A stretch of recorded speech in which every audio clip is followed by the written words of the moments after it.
didn't get it first time around. I was like, this is crazy. There was 2 days when I went to the gym because I was trying to get it, and which sounds horrible, but You're I not was allowed like, to not get it, Joe. I just wanted to get over it. Like my kids got over it so fast. Like my one daughter was one day, she had kind of a headache, and she tested for COVID, and she thought it was hilarious. She started laughing. You know, she's like, oh my God, I have COVID. But we had already told them it's not dangerous for kids. Don't worry about it at all. You know, because there was a lot of kids that were talking about getting vaccinated. I'm like, you are not getting for them, I was like, no way. Like, it's not, I'll do it if I have to work. But what made you say no way? Like, what did you think about it that you didn't even want your child to get it just in case? Totally unnecessary. So no need to risk it. Totally unnecessary. They got COVID. They got over it like that. But before what risk the vaccine. did you think they would have? Before the vaccine. But this is before the vaccine. So after that, I was like, there's no way. Because there was pressure from their friends to get vaccinated. I was like, you're not getting vaccinated. You have 7 times better immunity than someone who gets vaccinated, which is proof. And this is just antibodies, right? Which is, and you enlightened me in your book to the fact that there's cellular immunity that's different than just antibodies. Antibodies is one type of immunity to things, right? That's right. So it's that Th2 slant that we were talking about. For me, with my kids, it's like they're vaccinated, but we did it on a delayed schedule because that's what my doctor recommended, and we had a really good pediatrician, and it worked out great. They're fine. But I was a little worried. I thought it was quack-like to be worried. Like, this is science. Like back worried then. about what? About what vaccines could do to the kids. The regular ones. Absolutely. And the schedule, the way they wanted to just bang them up, like real quick. And with weird ones, like the hepatitis B one, that one was like, when I hear that, I'm like, what are you talking about? You're going to give a kid for a sexually transmitted disease a vaccine when they're a baby? A one-day-old baby. That's crazy. And also, is their immune system even working right? I mean, will it even accept this and turn it into an antibody? Like, have you proved that? Like, you're just jabbing kids? They've proven that the infant will make antibody, and that's all they ever have to prove. What they don't ever want to prove is that when you give, like, say your child had gotten a COVID vaccine, there's something called original antigenic sin. They changed the term to linked epitope suppression. It happens with flu shots. It happens with lots of different vaccines, is that if you program your body to attack, the strain of vaccine that you're a virus rather that you are injecting against, and then a different strain comes along, it actually has negative efficacy. You are one that's more likely to succumb to terrible problems from the infection than because of your vaccine rather than it actually protecting you.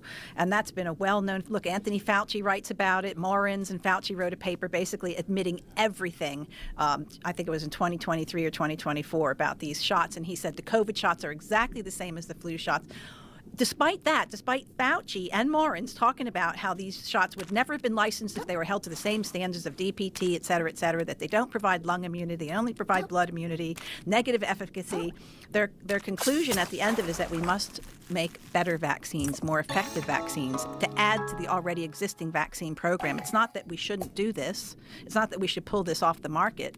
That's always the logic. Again, they never will admit to any problem with vaccines to take it off the market. It's always adding to it, not removing a vaccine. Okay, you think it was bad? Let's start 6 months now. 6-month-old babies with parents that are just like you back in the day going, okay, if you really think it's necessary because, Granny doesn't want to catch COVID, we're going to do it. Yeah, that was the logic. Worry about Granny. But, this is the Great Barrington Declaration, right? Where those guys were like, why don't we take the people that are vulnerable and isolate them and treat them and care for them and not worry so much about everybody else and not shut society down because it's going to have profound impacts. And they were called kooks. And that's what's crazy. It's like during the Need a UGC video for your business? Find me and many other skilled creators on Fiverr. Or you could grab a top camera, add good lighting to make everything pop. Learn the latest trends, stay updated, videos change fast. Plan your content, be consistent and creative. Know your platforms, adapt your content. Each one's different. Edit like a pro. Cut, trim, and polish. Make it shine, but not too shine. It's still user-generated content. Or just find your next creator on Fiverr.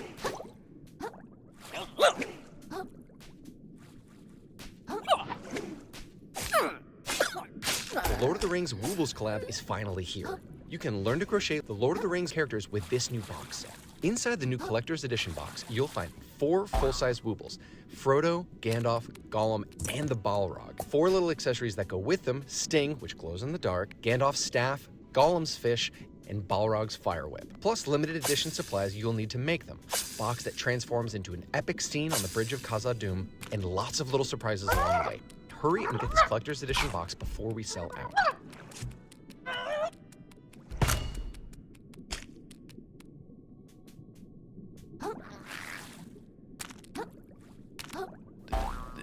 The censorship was so rampant that prominent scientists and physicians were removed from the social conversation because they disagreed.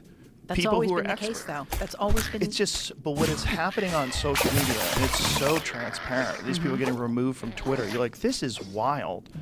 This is so crazy. Then you find out that the government's involved, and the government contacted them and asked them to take things down. You're like, what are you saying?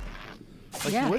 This is nuts. Medical papers were retracted. I mean, there's this one guy named Pradhan, Pradhan, who he showed that there is a GP120 protein on the spike. And he said it was an uncanny similarity to the GP120 in HIV, and that there was no way that that would have come out of nowhere and showed up in the 2019 COVID epidemic. And he showed genetically how that just couldn't possibly happen. A flurry of emails went through the CDC and to NIAID and to Fauci, and within 6 days of that paper being in preprint, it was removed. 6 days. And what we've got access from the Freedom of Information Act to some of those emails. They're a bit heavily redacted, but that was the series of events that happened with that. Because any doubts whether or not well-founded. All the things you said about the COVID vaccine, I'm sure, are correct and true. But isn't it also different than the vaccine that they used in the test?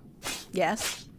The vaccine that was produced for the general public, I believe, at least when it comes to Pfizer, they used magnetic beads for purification, which was totally different to what they did for the one they gave to us. And they produced it using, I can't remember exactly how they produced it, but they didn't use plasmids, and they didn't use, all the different components that were given to us. I have a slide on that somewhere that I could show you about. There were 2 aspects of the test vaccine that were very different it was both the production, how they produced it, and how they, quote, purified it. And what's the significance of the differences? Like, did they do it to save well, there money? was they just didn't have the plasmid. They wouldn't have had the lipopolysaccharide with the DNA from the E. coli that was in there that they told would never get past our deltoid muscle and would be disintegrated. Well, lipopolysaccharide actually is a transit protein that can bring everything right through your cells our cells are made of, it's like a lipid on the outside. So that was the whole purpose, was to shuttle this into your cells. Not only that, but the vaccine produced that the plasmid part of the vaccine that's injected into you, the messenger RNA, has a substitution for something called uridine. They call it pseudouridine. And pseudouridine was put in there because they didn't want the immune system to destroy the vaccine too quickly. They wanted it to really be able to take hold of your body so you could have a strong response. Well, that's one of the reasons why vaccinated people had such, horrible time with actual coronavirus when it did come, and one of the reasons why you didn't. Maybe you were exposed, and you don't. I don't know if you've had an antibody level tested. But again, that's another long history thing, is people who don't get sick while everyone else is have been accused of witchcraft and sorcerers in the past, and sometimes hunted down and killed. In the times of smallpox, the groups of people that were into cleanliness, that was a real problem for them. I did do nasal swabs to see if I had any antibodies. I did do that, and I didn't. Well, that won't tell you antibodies. That's a PCR. That would be your PCR test or your rapid. Right. Which one did you do? The one that rapid. The rapid test. Antigen test. Yeah. But that's only going to tell you if you've got active in your nose. What you want to know is if your immune system. Again, there's a good use for antibodies sometimes. It's not to see. It's not the end all and be all in terms of your immunity, but it will show that you have had an experience inside of your body with COVID. And what was bizarre to me was that there was this narrative that you were going to get it no matter what. And that's and this why. Will stop it from you getting it. Yeah. Well, this is before the vaccine was even around. There's this talk that there's no way to not get it. Like, if it's around you, it's so contagious, you're going to get it. And that's why I was shocked that I didn't get it when my whole family got it. Like I said, I didn't isolate at all. I did it on purpose. Yeah. And I had 2 days in the gym where I was sluggish. And so I was like, I feel kind of tired today, but a weird tired. So I'm just going to go through the motions. I just like really light workout. And the next day I felt the same thing. Like, yeah, another light workout. Let's just take it easy. No need to push it. Just got to break a little sweat. Never stressed myself. And then the next day I felt great. I felt 100%. Like I started working out. I was like, oh, I feel good. And then I was fine. And it's like, okay, I guess I didn't get it. And then everyone in my family recovered. And then I went from there to a couple months later, I was doing this gig in Florida. And I was up with my friend John Showman, who's he makes pool cues. Shout out to John, good friend of mine. And we were playing pool till like 5 o'clock in the morning. And I had like 5 margaritas, and we were having a good old time and laughing a lot. And then that night I was like, oh, I don't feel so good. But it was alcohol and no sleep and playing pool and, you know, and big shows and giant arenas and flying on jets and being tired all the time. You know, that's what it was. And then I got sick. But even then, it was like a couple days. How was that? How close was that to the time you just said you felt a little tired in the gym that day? A few months. Okay, a few months difference. Yeah, it was a few months. Because by that time, the vaccine had been out. And this was, I guess, the Delta, which was, everybody was like, this is the bad one.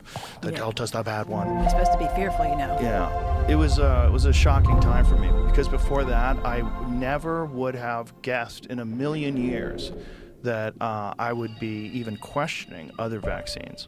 I would have never guessed that. I would have told you that vaccines are one of the most important inventions in human history, and it saved us from polio, it saved us from smallpox. I would have been that guy, ranting off all those statistics. I would have told you that. But then I read your book. I read. Sorry. Sorry. I read Robert F. Kennedy's book. I read your book, and I started reading Turtles All the Way Down, which is really interesting because they wrote another book called Turtles All the Way Down, and someone else published it that has almost the identical cover, and that book is a pro-vaccine book. Nice. I'm Dan Oliver, the owner and founder of Dan-O's Seasoning. TikTok helped Dan-O's grow from a one-man show to 45 team members in Louisville, Kentucky.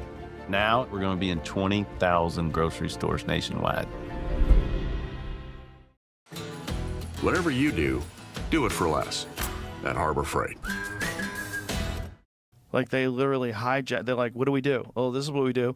We fucking confuse the shit out of people, make one with the exact same cover, exact same name. Wow. And they made it a pro-vaccine book. It's kind of wild. I mean, it's really kind of ingenious. Like, what a great way to, like, flood the market with bullshit. And the RFK Jr. book was bananas. I mean, people had told me to read it, and my initial Which one, the thought... Fauci book? Yes. Yeah. My initial thought was, that's that guy that's like that anti-vaccine kook. That's what I thought.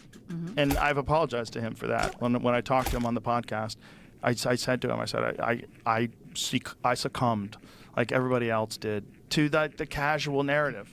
What's the casual narrative? Oh, that RFK guy's a kook, talks weird, got a weird voice. He's ruining the world's immunity.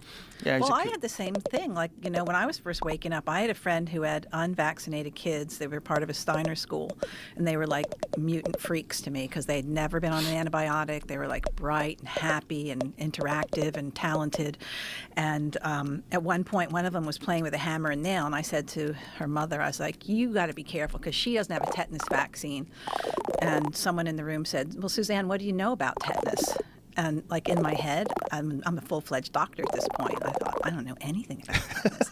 And outside I said, I know you don't want to get it, and I know it'll cause lockjaw. And then I started reading about tetanus, and I had to go back and, you know, kind of apologize. And then I did a big video. I have a big video out on tetanus and the actual truth about the tetanus vaccines and actual tetanus, which, you know, that's even harder for most people. Like, most people who don't want to vaccinate their kids, they'll vaccinate for tetanus if they can get a single shot, and second only to polio.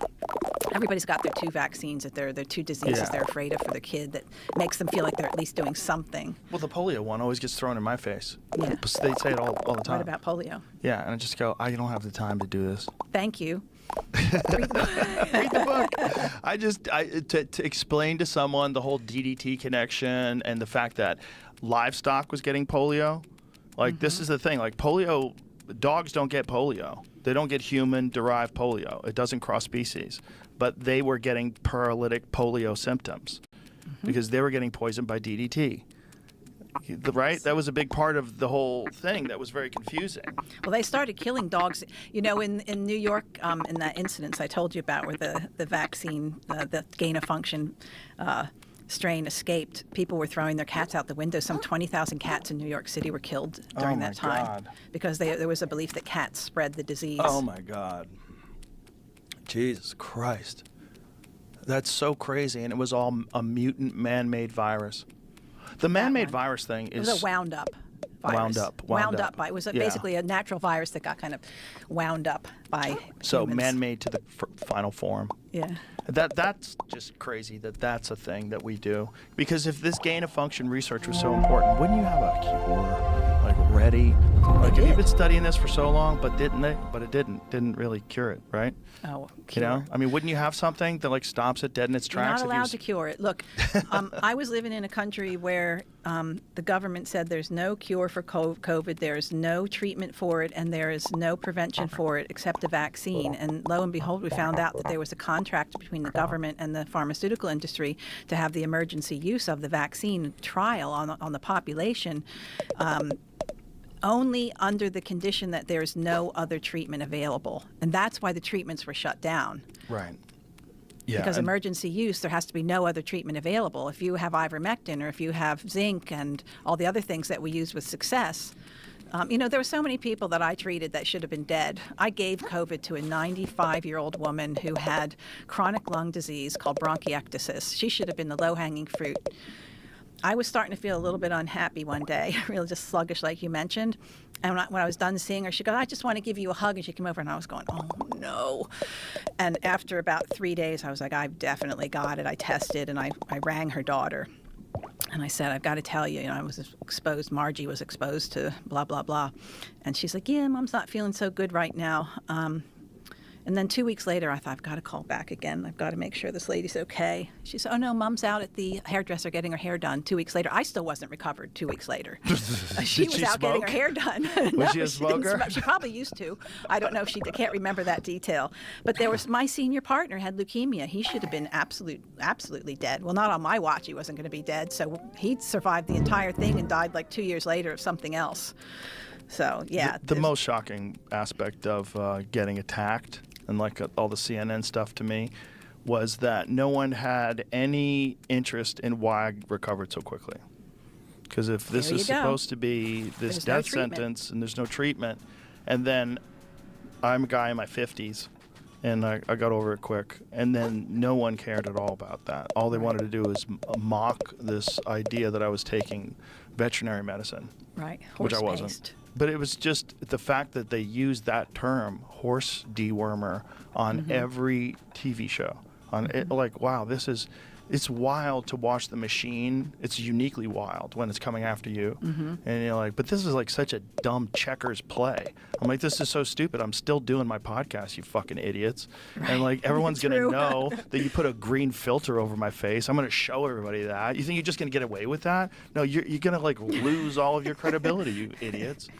It was just so fascinating to watch like this distorted understanding of like what America is willing to believe, or the world is willing to believe. Like, you're only preaching to the converted, the super hardcore, closed-minded, converted people. Everyone else knows you guys are a joke now. And that's...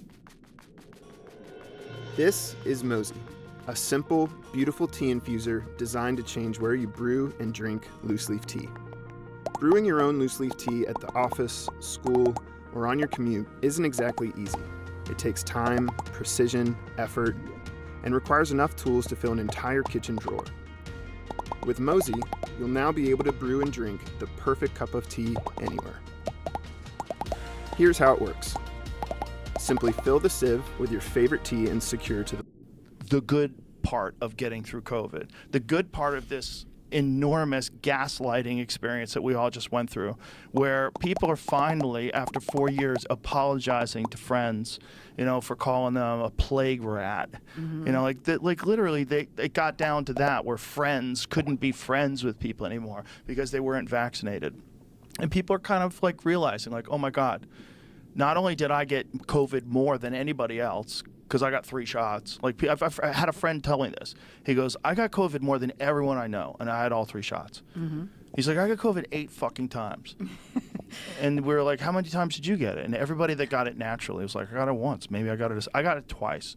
But the second time I got it was literally a sniffy nose. Mm-hmm. Just literally a sniff. And I was joking because we used to test everyone, including the guests.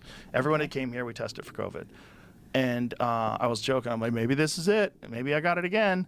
And she's like, you actually got it. I was like, no way. This is COVID? And it never got worse. Yeah. It stopped right there. That was it. One day of a sniffly nose. And then a couple days later, I said, all right, let's try and get tested again, see if we can still do another podcast. Yeah. And that was good. But I had to cancel a podcast. You're not allowed to have a healthy immune system. You're not allowed. But the fact that's the thing. It's like, there's real science behind all the things you talk about in your book in terms of like the nutritional aspects of healthy foods being an important factor in your immune system. We were talking about juices and vegetable juices and all the different times that it's helped people overcome certain diseases, and vitamin A and cod liver oil, which also has vitamin A, which was always prescribed to people that were sick. Like, all these things this is real science. Like, there's real science in nutritional supplementation and the effects that it has on the immune system. And there's real science in nutritional deficiencies and what a negative impact it has. This is all real. And if they truly cared about you, they would be telling you about that as a primary way of defending your body against disease and against all sorts of things that could go wrong. All sorts of things. Like, get fit, eat healthy, and you're above everything. Take supplements, you're above everything. Like, you're in the top 1% of people that are going to do great in life when it comes to getting sick. Mm-hmm. Just that. And because most people don't do that. So you have, like, what percentage of people, like, really eat healthy and really try to exercise on a regular basis? Is it even 10? Is it even 10% of us? It depends. I get maybe what state you live in. Let's just have a guess nationwide and see if there's a chart, see if there's a statistic. Let's guess what percentage of people eat healthy, take vitamins, and exercise regularly. I say 10%. What do you think? Yeah, it could be, because you still got your teenagers and your young college students that are in sports and things like that. A lot of older people they would qualify. Yeah, but a lot of people, like, even though they have a hard job, they still realize, like, I got to go to the gym before work and just get it in, because if I don't, I won't have any energy. I'm better off this way. I know it sucks, but just do it. There's like people in it that have enough discipline to do that. So I would give it, I think it's 1 out of 10. That's what I think. What do we got, Jamie? This is impossible. Yeah, it's a little bit impossible. What about AI? Run that shit through ChatGPT. I'm just. How are you going to get the answer? Is my point. Not like. Well, let's see what Chat. What % of Americans people have to honestly answer the question in a poll that they're. Well, let's ask ChatGPT just for a goof. My point. ChatGPT has to find the answer somewhere. Right, but let's see what she says. Well, okay. Well, hold on. Let's just for funsies. Let's just say. I know right out of the gate, the answer is that 86% people take vitamins and supplements, which is 4 in 5 American adults. Is that real? That's good. If that's true, that's really good. I wouldn't think that's true, though. I don't buy that. That's what I'm trying to say. Yeah, I don't buy that. That's written by a supplement company. Yeah, and what supplements and how, sometimes you can overdo. You do a hair mineral analysis on people, and sometimes you find things that are, pretty shocking in terms of that came from supplements. You can overdo it with even selenium. Sure. You can end up with big problems. So there's also a problem with cross-contamination. One of the things that we found out when we were selling Alpha Brain is that in the beginning when we would hire a lab to make the formula for us, like, so you have like a list of ingredients, and then they put together this thing which is a nootropic.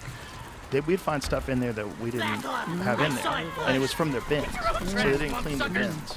So it's like, why is vitamin B12 in this? Like, why is this in that? Why is that? And it's just because that's the same manufacturing place where they make all kinds of stuff, creatine and all kinds of stuff. It doesn't say how it got the answer, but it says less than 10%. Okay, likely less than 10%. Okay, if you're talking about people who consistently do all three, it drops significantly. Less than 10%, maybe even closer to 3 to 5%, depending on how strict your definition of healthy is.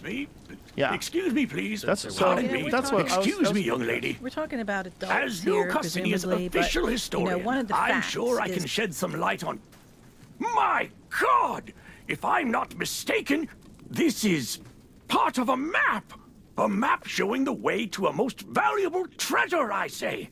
If someone were to find its missing pieces and decipher them, why, they'd be rich beyond their wildest dreams, I say. Rich? I like the sound of that. That treasure's as good as mine. I'll be able to afford the flashiest shell in the ocean, you know?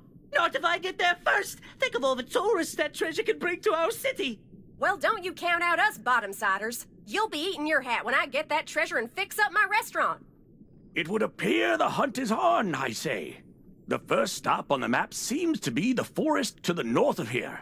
May the best, KRAB. Apologies for the interruption, folks. I seem to have misheard something. I could have almost sworn there were some citizens here planning on unearthing some valuables. Need I remind you all how threatening the ocean is outside this reef? I'd hope it would go without saying that the duty of such a dangerous excavation would fall to the Shellfish Corporation. That would be safest for all involved. Don't you agree? Yeah, we hear you, Roland. No problem. Then, as Shellfish Corp's CEO and this fair city's de facto mayor, I suppose no one would have any objections to my taking sole control of this treasure hunt. Are we all in agreement? Oh dear. I suppose that sounds all right with me, I say. You hear what they're talking about over there? Sounds like some kind of crazy treasure hunt. Hey, kid, I just got an idea.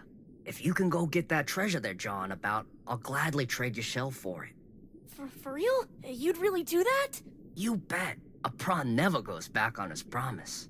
Aw, yeah! I'm gonna find that treasure! Haha, yeah, you go, kid. Roland can't tell us what to do. That treasure belongs to whoever can find it first. The corporations don't control us! I suppose a little friendly competition is only fair. I hope you know what you just dove into, kid. See you in the open ocean, treasure hunters.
Is that the foundation that your immune system is. Free cookie for life. This is why I canceled my DoorDash subscription and switched to Cookie Night. After months spending Is created and developed in is probably, if not as more important than that, and that is being born the vaginal birth versus a C-section. Not putting down people who've had C-section. I'm just saying the science shows that there is a distinct difference in C-section babies' immune systems versus non-C-section. There's a distinct difference in breastfed babies versus non-breastfed, and there's a distinct difference in babies whose mothers have a healthy diet and breastfeed versus mothers who don't have a healthy diet and breastfeed. So that foundation actually makes your gut grow normally, which is a large part of your immune system. It colonizes your gut because the bacteria from your mother's gut goes into your gut, goes in from her gut through her lymph system into her breast and then into your gut. And so all that foundational stuff is something not to be ignored because it's going to make you deal with diseases better. And if you have to get vaccinated, it's going to make you deal with vaccines better even as a child. Not that I'm in favor of that, but I'm just saying if you want to set things up as solidly as possible to be able to take that insult. The problem is we don't know 20, 30, 40 years later what the associations are between bone diseases, skin diseases, cancers, autoimmune diseases. We have some clues. I have some clues that nobody wants to look at. But we've got this long-term problem that nobody looks at. Long-term effects of lifestyle, of vaccination, of even SV40. There was one study that started tracking 1,000 SV40 people that they knew were infected with SV40 looking for diseases later in life, and they stopped it after 19 years. Again, axed. When they still had over 700 people left in the study because they said too much time had gone by. Well, the fact of the matter is that's when the study should have started. 17 to 20 years later is when they should have started looking at that point, not 1 year, 2 years. But, most vaccine trials and drug trials, they don't, vaccine trials, it's like 2 weeks is almost a miracle for someone to follow out that long. Forget about looking months or years later. It doesn't happen. When you first decided to write this book, how much apprehension did you have? Zero. You were just fully convicted to get this idea out. Well, it was a bit of a process, if you want to know it. Yeah, sure. Yeah. So what first happened is that I kept getting challenged while I stayed on for 2 years as a nephrologist in my hospital. So I wasn't kicked out. I left because my soul just couldn't hang out there anymore.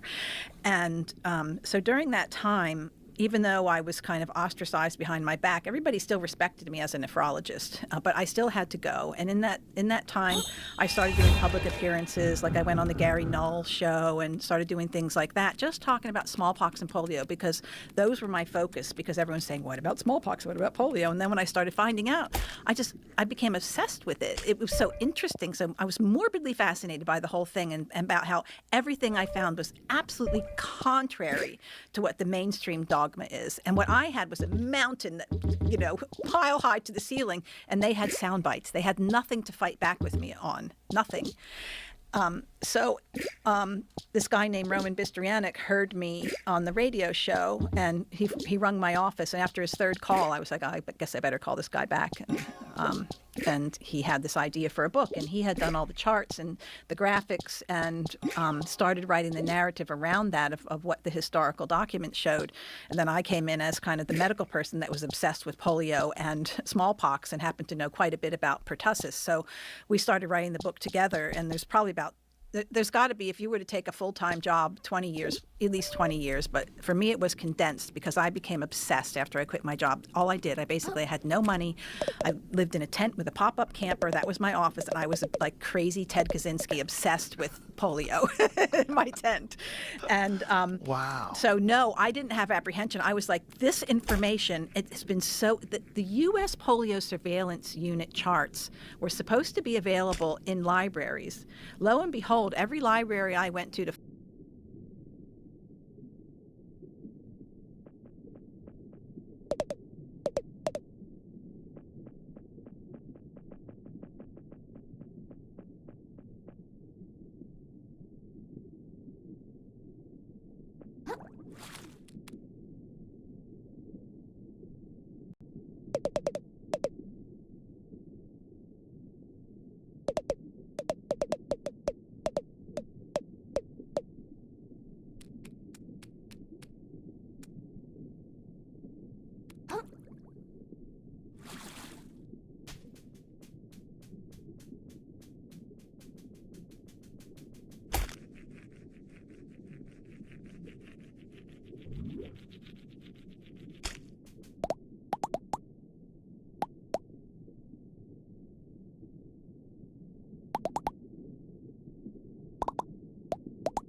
Thank you.